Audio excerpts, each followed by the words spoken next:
episode 158 of the Parkrun Adventurers. My name is Mel. I am co-host with my buddy over here, Scotty. Are you here, Scotty? I am.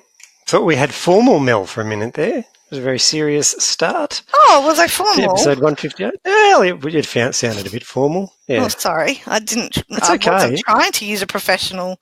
Well, formal and professional are two different things, aren't they? Yep. I'm making an assumption there.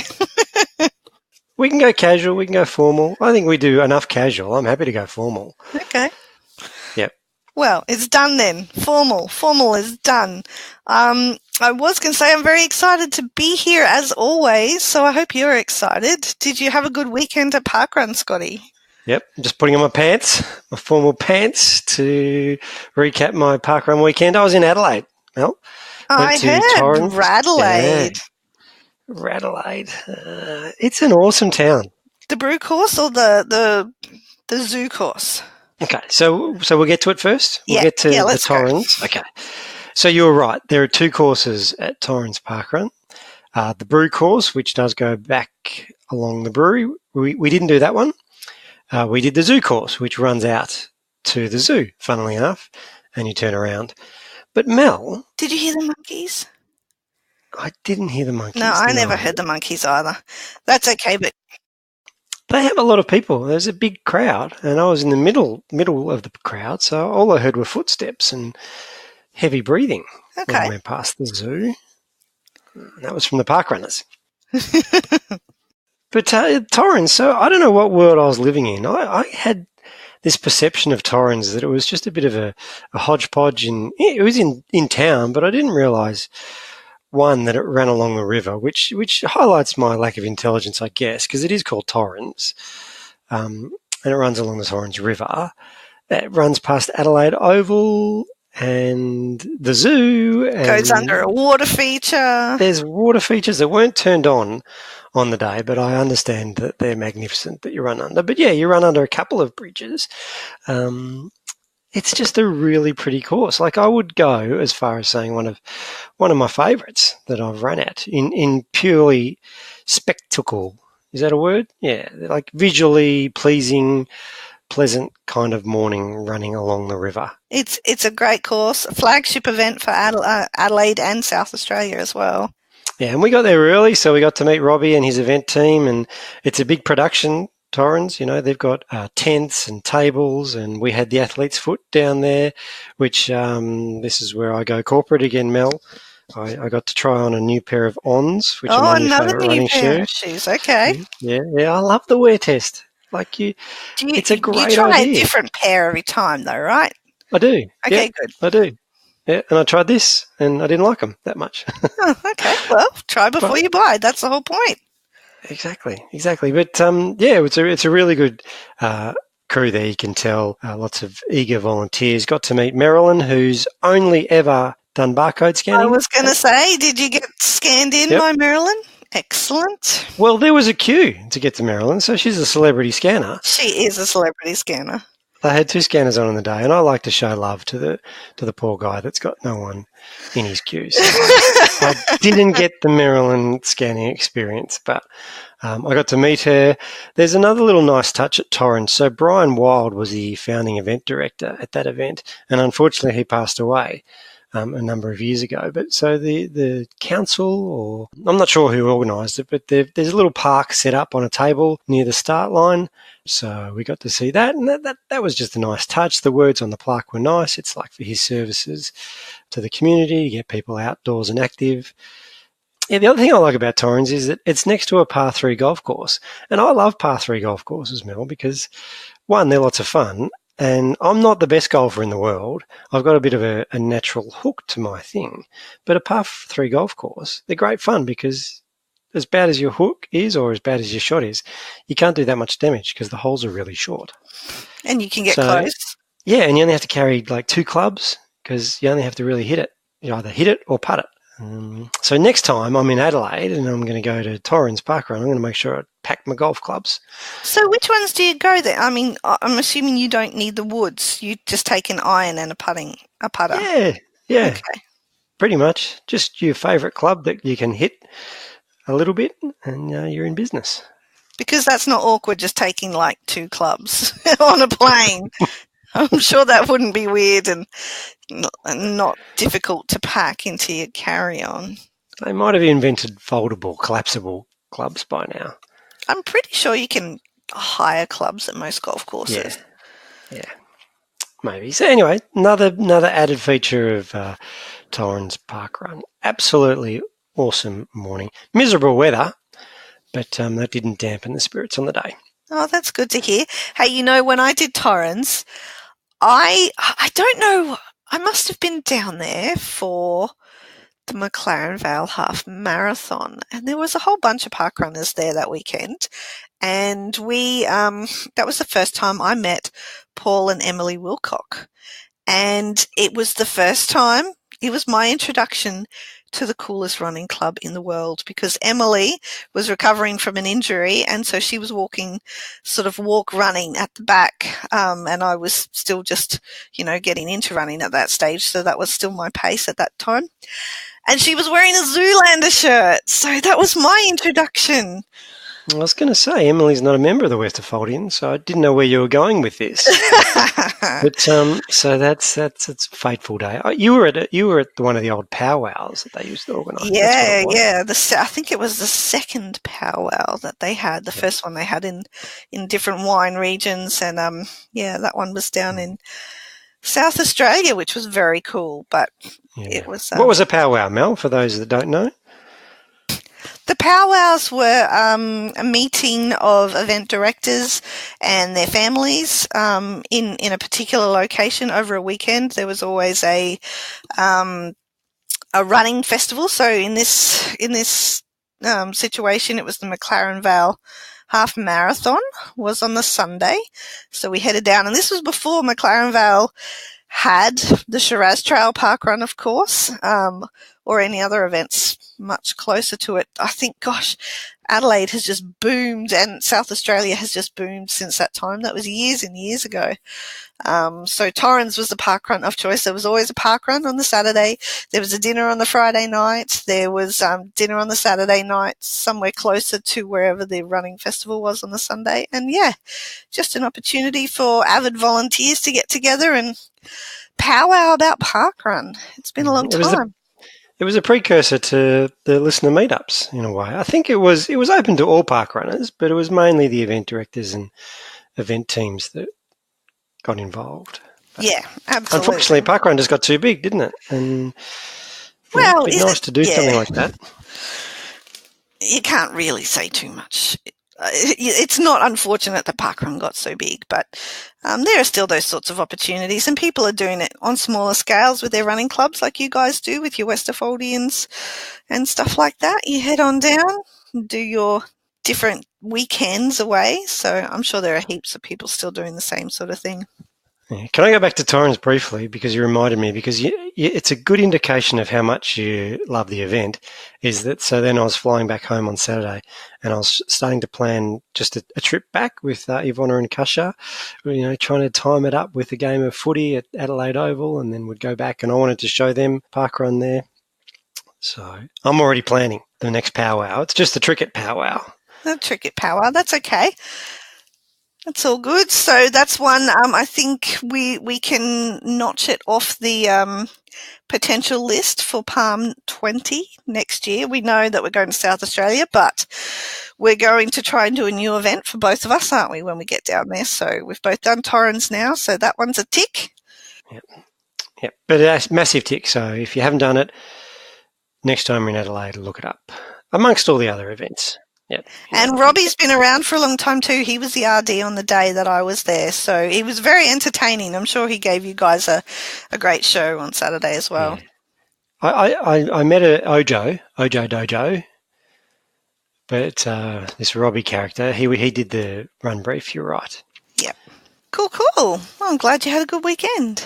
Yeah. Now top that, Mel. Oh, top that. Well, I didn't have an adventure so much, but it's always a little bit of a mini adventure when you're volunteering anyway. And I left it to the last minute to volunteer. I put my hand up on the Friday night, or it might have been Thursday night. I said, you know, if I'm at parkrun on Saturday, I will be volunteering and I can do timekeeping, because it's so weird. It's usually one of the last ones to fill at Kawana, and we actually made a bit of a furphy this week, and on our future roster we had entered 2 people for timekeeper on 1 week, so it was like pushing down the list. So it looks like we still needed a timekeeper for this week when we already had one, and we don't generally run with a backup timekeeper at Kawana. We just have the one. And I've had like 3 different messages this week, all offering to be the timekeeper, the second timekeeper at Kawana this week. And it's like, what's going on? I don't know if there's a running festival that I don't know about, and people are all just deciding they need to volunteer now. Anyway, that aside, I was timekeeper last week, managed to get through without doing any mistakes. But before the participants started to come back through, we were about 11 and a half, almost 12 minutes standing at the finish line with the token hander-outerers. We have 2 of those at Kawana, and it's pretty standard for them to go through the tokens and just double, triple, quadruple check that they're all in order and things like that. And a lovely young lady named Sarah, who is a very prolific volunteer. She's got her purple shirt. She's done it, all the roles, like half a dozen times each. She was just looking through the tokens, making sure they're all in order. And you know how when people do those card tricks and they like sort of fan them out a little bit and they're like, okay, are you ready? And then they just like throw them everywhere because they kind of squeeze out of your hand, like your thumbs on the top one and your little fingers on the bottom, and then everything in between just like vomits out of your hand. That's what happened to about the first 100 tokens. And it's just like, whoops, okay. So, and I'm not bending over at the moment, so I just stood idly by. I said, look, guys, you've got 4 minutes until I'm expecting the first participant to cross the line. So find the first couple of tokens, and then, you know, we're just going to try to get all the rest of them together. Fortunately, we had another bystander who was just along to spectate, help out. So there was, between the 3 of them, they sorted the first 100 tokens in like 4 minutes and got it all sorted. Yeah, I think this happens more often than we'd like, because I witnessed it at juniors on Sunday as well. Like, as the first few kids are coming across the line, the tokens exploded and they're all over the floor. It's like you've got a trick set of tokens or something like that, isn't it? It's hilarious. And I just kind of stood there looking at them and thinking, we should just leave those ones all on the ground. And then the person who comes first and gets 101 might be a bit confused, but, you know, at the end of the day, it's not difficult to sort out in the results later. It's more difficult if they get put back together in a rush in the wrong fashion, and then people get the wrong tokens. But no, they did a good job. It was a little bit funny. Yeah, we survived, and it was amusing. And hey, you know what? I didn't even realise, but I earned my purple shirt for timekeeping on Saturday. Oh, well done. As in, do we do that? Well, no, we don't do that. That's not a thing. But it was my 25th time timekeeping, and I didn't even realise I'd done it that many times. So that's half a year's worth. But it also made me think a little bit, because I got my thank you for volunteering, blah, blah, blah, blah. You've now performed this role 25 times. I thought, I wonder how many times I've done all the other things. And it does your email must do it as well. It's not something I've ever really noticed, but it lists all the roles you've ever done and how many times you've done them all. And so I was going through my little list trying to figure out, there's not a V index, like there's a P index or a Wilson index, but I reckon there should be. And I'm trying to figure out how it would work, Scotty, because obviously, you know, there's a whole bunch of things that you do different amount of times and stuff, but how do you reckon it would work? Do you think it would work like the P index? And it couldn't work like, it's not about going to different events the same amount of times. It's about doing different roles. Different roles across. So for example, I've pulled up, as you've spoken, I've pulled up the running challenges, and I know they're really keen to get lots of suggestions about new challenges. They love it. It's their favourite thing. It's good. It's good that you've brought another one to the table and you've based it around volunteering, which again I think they love because it's really easy to get the volunteering stats. Oh, I'm pretty sure this is something that you'd only ever be able to figure out for yourself. Based on your email. You would never be able to get that information anywhere else. So I'm glad you said that up front. So this is just for us to tinker with.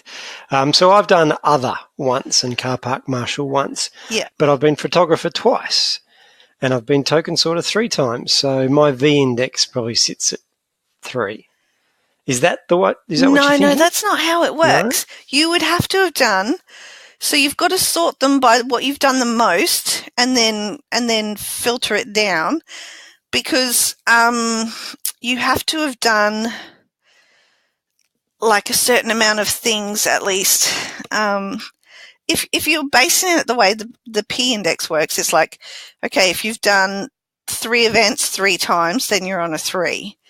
Okay. So you need to cascade it down in that direction. You'll have to probably copy it and sort it or something like that, unless it's quite obvious to you. I mean, I think I've done something like, how many rolls have I done? 1, 2, 3, 4, 5, 6, 7, 8, 9, 10, 11, 12, 13, 14, 15, 16, 17 different rolls. So I've put mine in order, but I think so. For example, 1, 2, 3, 4, 5 of them I've done 10 times.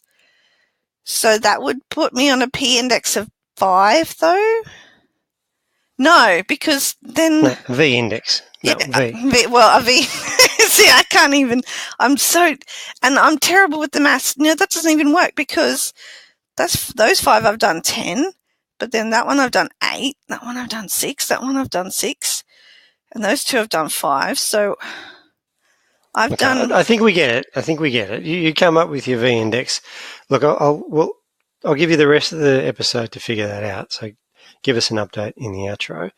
Okay. A quick humble brag. Run director 50 times for me. Nice. Didn't even realise it. Oh, just like perfectly round number 50. Yeah. Cool. Well done, you, Scotty. That's my number 1. I'm guessing that's the same for you as well. Run director is my number 1, yes. Yeah. And? Well, give us a number. It's one of my goals for this year, remember? It's my New Year's goal to I need to do it 8 more times to get to 100. Oh, there we go. Yeah. Well, that's a lot. That's 2 years of run directing. It will be if I ever get there.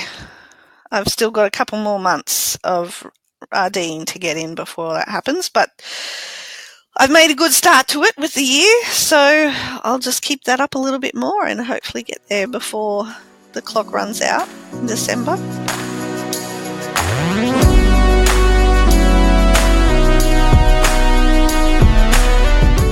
Hi, this is Joanne and I'm tuning in from Albert Melbourne, and with me today I have Katie, and Katie has achieved a very special milestone today. So Katie, what was special about your parkrun today? I got to my 100th parkrun. Congratulations. How many years has that taken you? 5. And how did you get involved in parkrun, and what age did you first start? I started when I was 4, and I started because my mum did it when I was in a pram. And if you had to tell someone what parkrun was, how would you describe it? It's a free walk or run which everybody chooses their own pace, and everybody can do it.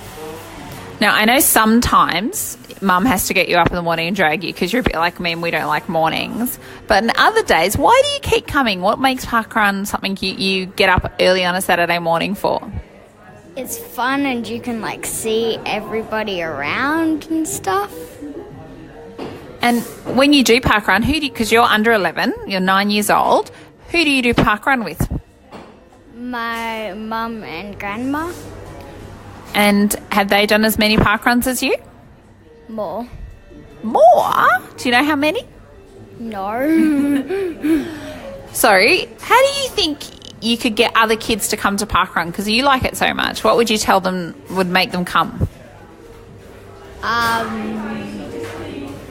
It's really fun, and like you can always do heaps of different types of stuff. And, like you can make it like you can do whatever pace you want.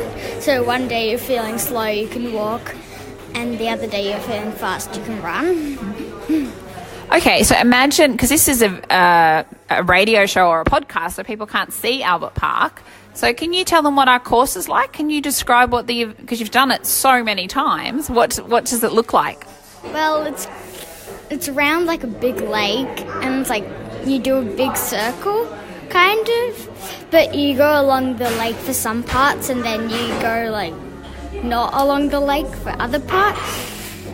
And what's unique about Albert Park Lake that you think people might find interesting or attractive?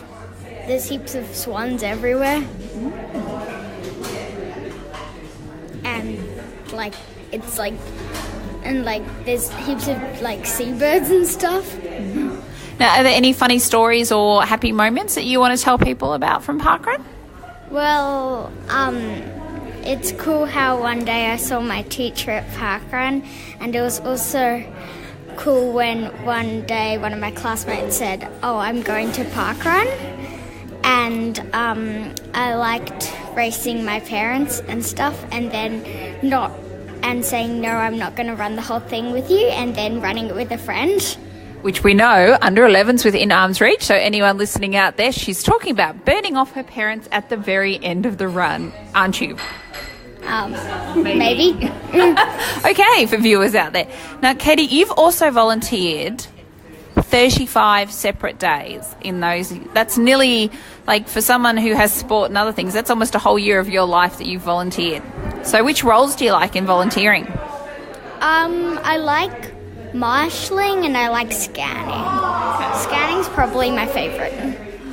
And why do you like scanning more than the others? Because it's fun. I don't really know. It's just like, I just like it. That's all right. Now, this is National Volunteer Week, so we're celebrating volunteers. If people were scared about volunteering, what would you tell them that could help them think it was a good thing to do? Well, you can always just try it one time and you're like, oh, well, I don't like that job. Oh, I'll do another job. Mm-hmm. So, yeah, and there's like jobs for different things. So, like, if you're just like standing around kind of like doing nothing, you can be like a marshal. But if you like bike riding, you can be the lead bike or something. Fantastic. Thank you so much, and well done on reaching your 100th parkrun. Champion. Thanks. Bye. Well, how cute was that roving report from Joanne at Albert Melbourne? Very cute. The power of our junior parkrunners. I know, milestones. And I mean, you know, it takes a long time to get to some of these milestones, and that doesn't make it any less of an accomplishment just because it took a little bit longer for some people than others. But yeah, Katie did a great job. Indeed. Let's turn our attention to launches and anniversaries, Melissa. Not much to dwell on with launches because there are none this week. There are no launches. Zero launches. But we've got anniversaries in a couple of different places. First one being in Ballarat, Victoria. And if you're chasing the Bee Gees Club, you can combine Bee Gees Club with anniversaries this week because we've got Ballarat, Berrinba, Bowen and Burnie. A couple of those in Queensland, one of them in Tassie. Yep. Canning River in WA, Narrabri in New South Wales. Sandon Point, also New South Wales, and West Beach in South Australia. Happy anniversary to all those events. Now, I'm heading to one of them, Mel. I'm heading up to Ballarat. Ooh, have you done Ballarat before, Scotty? You have. Yeah, I have. So in this the is early almost days of the pod, I remember. Yeah. Well, I'm going to revisit an idea. So I went to the launch, and Tim and I went to the launch, and it was back in the day when we were both fit and firing. And so we had this idea that you would do, because Ballarat Parkrun sits alongside Lake Wendouree, which is sort of the running hub. It's a famous running hub in Ballarat. It's where Mona and all his mates run around. But the parkrun's not there. The parkrun is in the park across the road. So we had this idea that you would do a warm-up lap around Lake Windaree and then you do parkrun. So it'd be like the Ballarat double. I think to this day, Tim and I are the only two that ever did it. I mean, Tim wrote about it in the newsletter at the time, but I don't think it quite caught on. So I'm going to try and revisit that, Mel. I'm going to go back and try and do the Ballarat double. And you're going to recruit people to come and join you? Yeah, maybe. We'll see how it is. I was sent a photo during the week from Ballarat where it is actually literally snowing. So that might put me off the idea of getting up an hour earlier to go for a run before parkrun. And anyone else joining me. You could always go for a run afterwards when you're already warm. This is true. But tune into the podcast next week and find out if I did it. Well, do we really want to tune in next week, Scotty? Because I hear you're going on a holiday. Actually, yeah, don't tune in next week because we're not going to be here. Let's put it on. So I'm going to be up with you next week on the Sunshine Coast. Well, within the same. You're going to be in the Sunshine State. Yes, on the Sunshine Coast. And we will catch up while you're here, I hope. I hope you don't come all this way and then not actually see me. That would be a little bit rude. It would be, yep. So the Trickets are having our midweek break in warmer weather. And your midweek break because you do this all the time. Sorry, mid-year. And I say that like we do it every year. I don't think we've done it for 5 years. But in fact, I don't know if we've ever done it. Well, you're doing it now, and that's the point. We're doing it now. Yeah, so we're doing it this year. So we're doing it next week. So people, there's not going to be a podcast next week because, I'm on holidays. Time to have a little break. Yeah. So this is all me. This is all me next week. We're just not doing a podcast, but we'll be back the week after. Meanwhile, in the intro, we were talking about the V index, Scotty, and I would like to give you my update because I did wrap my brain cells around it, and I think I figured out that my V index is 5. So there are 10 events that are 10 events. See, this is me going back to the P index thing, but it's not that. The V index is how many different volunteer roles you have done across your volunteer history that you can only get from your email. It's never going to be a badge. I assume it would never be a badge. So please don't harass the running challenges guys because they're not going to want or be able to do that for anyone. But yeah, I've done 10 events. 10 events. I just did it again. 10 volunteer roles, 10 different volunteer roles at least 5 times each. I've done 1, 2, 3, 4, 5. I've done 8, 6 times each. So I've got 2 roles, finished tokens and token sorting that I've done 5 times. If I do one of those a 6th time, then my V index will go up to 6. So I think that's what I'm going to do. I'm going to pursue, I know there's all these people out there that are pursuing P indexes and stuff. I'm going to pursue the V index. Why not? Yeah. Why not? Manufacture these challenges to suit your parkrun experience. And at the moment, for you, that's volunteering every week. Exactly. And why should the volunteers miss out on doing fun stuff? Yeah. You said last week, now I'm not sure if anyone was listening to last week's episode, we ended abruptly. So I'm not sure if we talked about this on the pod or if I cut it out, but you were going to do some work around getting some volunteer stats. Can you give us an update there, Mel? Oh, was I going to do some work around getting said stats? No, I think I just said we really needed to have more. Oh, okay. That was an official statement. No, I don't recall actually dedicating any pursuit to doing that myself. Okay. Yeah, but maybe. Oh, no, I'm not going to get. You're luring me into a trap, is what you're doing. You're baiting me, Scotty. I'm trying to keep your mind occupied, and you're off work. You're looking for stuff to do. Yeah, the fact that I've got a 2-year-old means I'm never technically off work. Or an almost 2-year-old anyway. But yeah. Don't age him prematurely. He's still one. Let him enjoy the last years of being one. The last days, the last hours. Last days. Yeah. Geez, I'm getting my weeks, days, years all mixed up today. It sounds like you need a holiday, Scotty. It does. It does. And should it sound like we should wrap up 158? Yeah. Of the Parkrun Adventurers? Let's head off, shall we? Yep. Thanks for joining me this week, Scotty. Yeah, it's been a treat. Well, A pleasure an as absolute treat. always.